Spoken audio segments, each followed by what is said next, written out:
Hey YouTube, Fury Nitecrawler back and bringing you another part of my series. We're going to start numbering these off. We're going to call it Knight's Competitive Corner.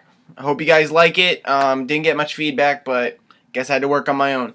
So what we're going to talk about is what's going on this weekend, which is MLG Columbus, the first tournament, first big LAN tournament for Call of Duty Ghost. We're going to talk about the predictions. We're going to talk about where competitive scene is right now and what could be improved on, and then we're also going to do a little bit of other talking about other stuff. Now, the way Call of Duty is right now for Ghost, I believe the competitive scene is stable. Right now, we're not on a great foundation. We're on like one of those old rock foundations where they did rock and cement. It lasts for a while, but through the beating of weather and stuff like that, it can break. So we're going to have to work on that. I've already heard there's some problems with glitching on Blitz where you can block the goal in multiple locations without being there. So hopefully that gets fixed prior, or I believe they came out with rules. We can look that up later. When it comes to the 3 games, you guys already know my opinion. Domination is very campy.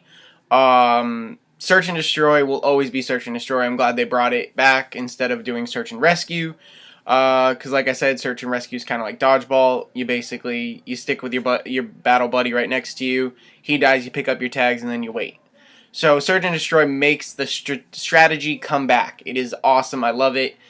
Good job, Infinity Ward. I'm glad you're listening. Please keep listening and help us out and make competitive Call of Duty goods done well, so that way we can keep moving on. Blitz is another thing altogether. Like I said, it's just easy mode of capture the flag. You don't even have to run back, you just have to run through. I do like how they put a delay time on spawning. That's actually very helpful, so that way you don't keep running back and stuff like that. It gives more of a challenge of figuring out if they really want to push or not. So I appreciate that. Thank you for making those options available. It's going to make it better, I hope. So what we're going to talk about is improvements a little bit more. They took out one weapon that I saw, obviously, besides the marksman rifles, which is automatic sniper rifles. Sorry, Fizzerp. Everybody remembers that capture the flag on raid, as I mentioned in my last video. Excuse me, first video, I believe. Whew. It hasn't even been that many, and I already forgot. The MSBS. I remember mentioning this before. I wanted to go a little bit in depth. It's a little bit interesting how they took the MSBS out. It's showing how a lot of the weapons are OP overall, with how minimal the life is. Basically, even the pros have been saying it's almost like playing hardcore. A couple shots and it's already done. With the MSBS, you basically need to get one full burst. It's just like the M8. The only difference is I've seen it go down to 2 with getting a little bit hurt from fall damage or from something else. So it's understandable. I wish they would nerf it a little bit so that way you can get in. So people who love the M8A1, I was actually becoming a good fan of it. I was actually using the Type 25 prior. The M8A1 was a good weapon, and the MSBS, which is related to the SWAT for how the gunfire is, was a good weapon as well, and it was allowed. So hopefully they work with the MSBS. I remember talking about the Specialist perk and how I don't think it should be going because it adds more perks when I don't see the point to it. But as we all know, Specialist package is in Call of Duty now, in competitive scene. So I guess I was wrong on that one, but at least it gives everybody a chance. Nobody's using different tactics. Everybody's always going to probably go for the same thing. I don't think people are going to go for Gambler, that Gambler perk where you get one random one. So I think it's a good thing. They might. I don't believe it's actually taken out or restricted. So you never know. Maybe someone will pull that one off.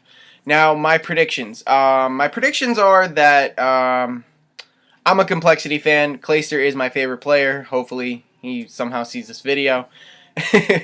Yeah, fanboy. Woo!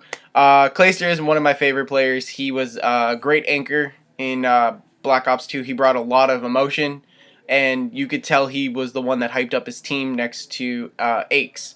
So I do have to give it to Complexity.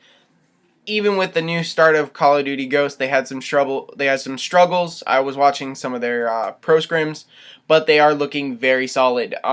Second place, I'm gonna have to go between Envy or Optic, so they're gonna be the second, third, and fourth place. Man, I guess I have to go with my sponsors team. Opponentware, descriptions in below. We're like the redheaded stepchild of the sponsored teams. I'm gonna have to go with Vanquish. Vanquish is a good team. They got Chills, they got Dito, Fizzerp, and who am I missing? Realize, sorry, you just came on the scene. I haven't really gotten to watch you guys play. I've heard there's been a lot of internet issues. Hopefully they all get fixed. But that is my top 4. It's going to be Complexity with Optic and Envy coming up in second and third, and then Vanquish Gaming coming up in the 4th position. Then everything else is just going to be FaZe, Unite. Hopefully, I'm actually hoping that a semi-pro team actually comes up into the top 16 and gets well known. Obviously, I'm trying to become a pro player. I'm amateur right now. So the fact is, I always hope that my brothers and sisters in the lower brackets that have to go through the open, brackets, actually make it and get known. It's always good to see new faces. I know everybody loves the original guys, but that's what I'm hoping for. With that, I also wanted to bring in something else that's going to be going on with Fury Undead. Hopefully you guys have already stuck to this and watched it for me. Me and Fury Cody, the captain of Fury Undead, will be doing a 12-hour stream for the Wounded Warriors project. We're gonna play Call of Duty, play some game battles together, 2v2s, probably play some Grand Theft Auto. We're gonna play multiple games for 12 hours to try to raise money for the Wounded Warrior project. We're going to be doing giveaways. I believe he has some squid grips. We're going to get some control freaks. And there is a Fury Undead controller that we're going to be giving away. Brought to you by Nifty Mods. Description right here in the below. Make sure you click on them, check them out. Love those guys. Nifty Mods is always, he's one of the best guys out there. I love his stuff. We are going to be giving that stuff away for the 12 hours. We would love donations. I have a family of soldiers, well, some of them soldiers, government. I believe Cody has family, Fury Cody has family on his side too. We might bring some other people in. I believe our media manager for Fury, the Team Fury, Free Judge.